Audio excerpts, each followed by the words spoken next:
ngayon sa buong Pilipinas at bansang Mexico ang isang rivalry match-up o unfinished business ng bakbakang John Riel Cuadro Alas Casimero versus Luis Pantera Neri.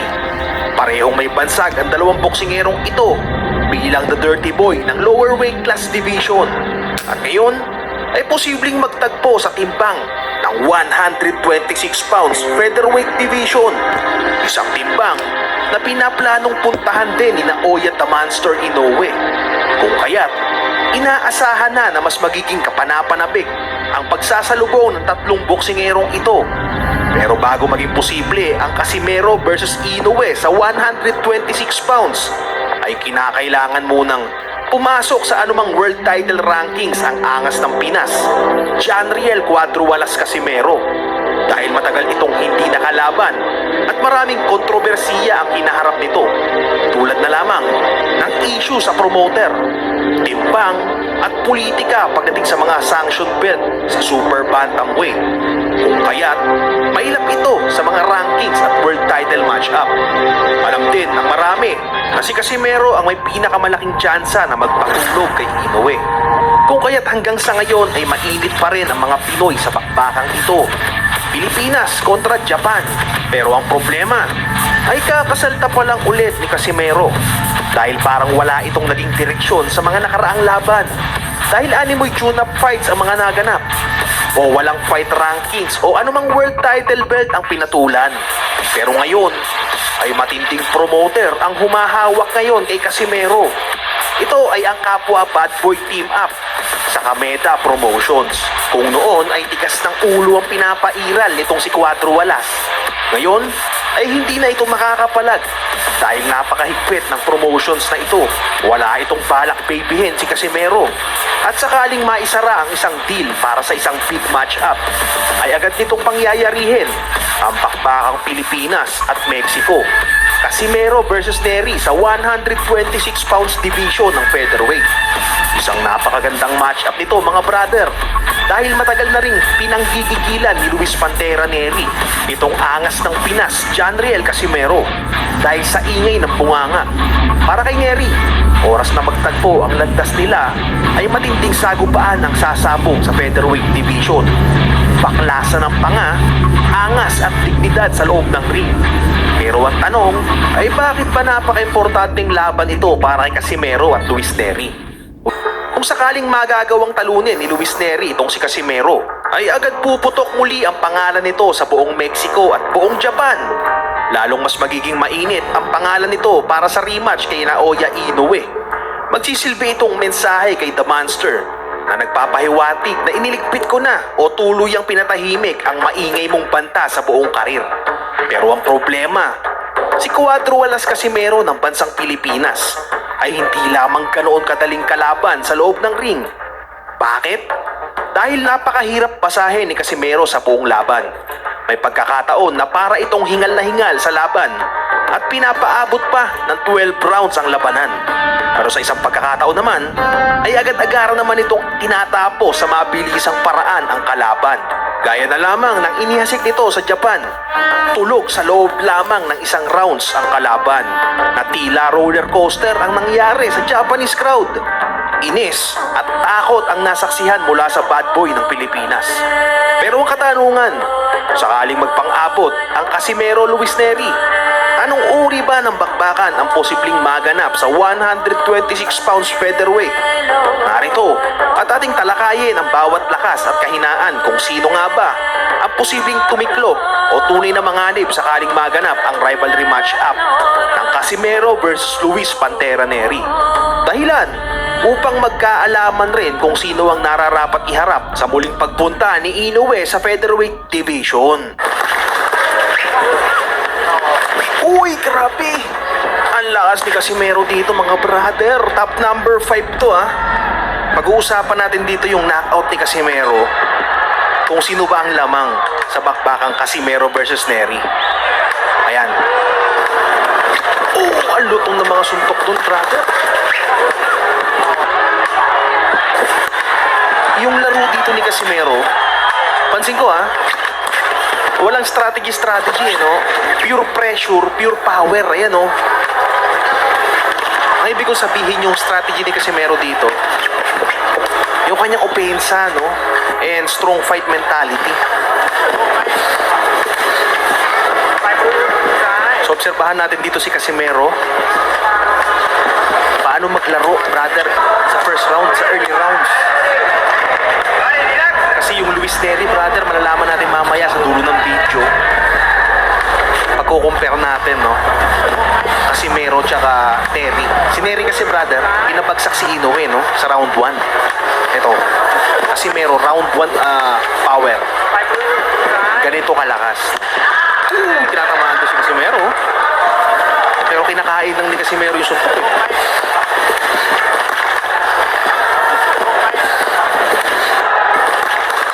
Kaya observe natin yung laki. Uy! Tinatamaan doon. Kinakain lang ni Casimero. Oh! Nangisay ng kaperaso si Sanchez. Marami ang nagsabi ng mga panahong ito. Wala, laos na si Casimero. Walang kwenta yung laro. Overweight talaga. Overweight siya rito, pero tignan mo, brother, oh. Bad boy na bad boy talaga ang dating. Doon lang medyo delikado siya kay Neri doon, ha. Yung mga ganyang palitan kasi tumumba si Inoue, eh. Pero iba si Casimero, eh. Oh. Tingnan natin ako may finishing move pa si Casimero dito. Nangayaw na, brother, oh. Nangangayaw. Panoorin natin itong buo, brother, ha. Itong 5 na ano lang naman to. 5 lang naman to na knockout ni Casimero. Kung hindi ka busy, ha. Ito na.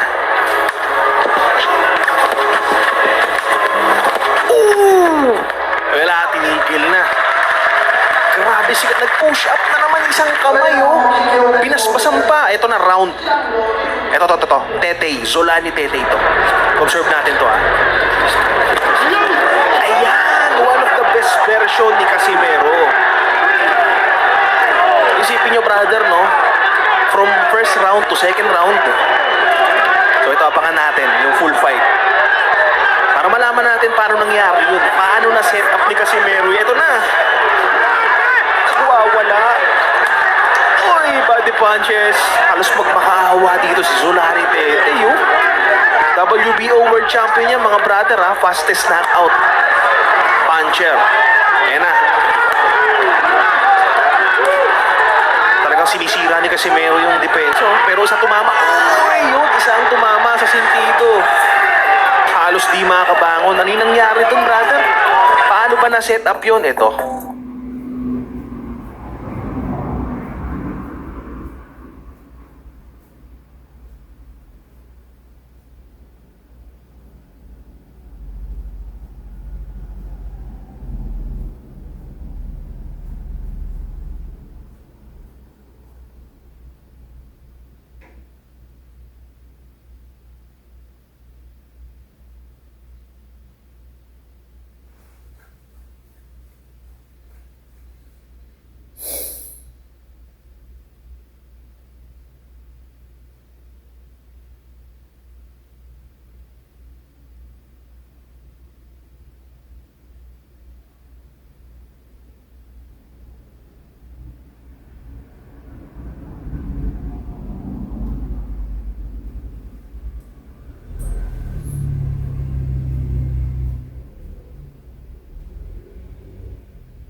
Ang ini-implement niya rito, opensa. So, ibig sabihin, dahil atake siya ng atake lang dito, si Janriel Casimero ang mas gumagamit ng logic dito or game plan. Ayan o. Kasi medyo malaki ang ulo ni Zolani Teteng ng mga panahong to, mga brother. Kasi hindi naman si Janriel Casimero talaga ang punteriya niya dito eh, 'di ba? Si Donaire. Pero or si Inoue pala, 'di ba? Uy, napaka-flexible talaga ni Casimero doon. Alam nyo, si Casimero, boring lumaban talaga.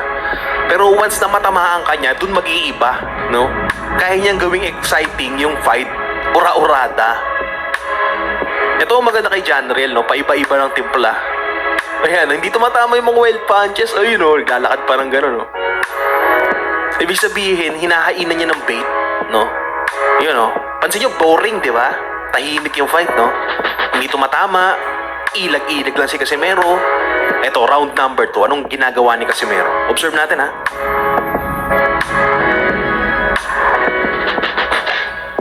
So, dito, sinusukat-sukat niya paunti-unti, no? Paano niya tatamaan to ng kanyang kanan? Ayan, no? Sinisilip-silip. Oo. Pinapalabas niya yung suntok ni Zolani Teteng kung hanggang saan.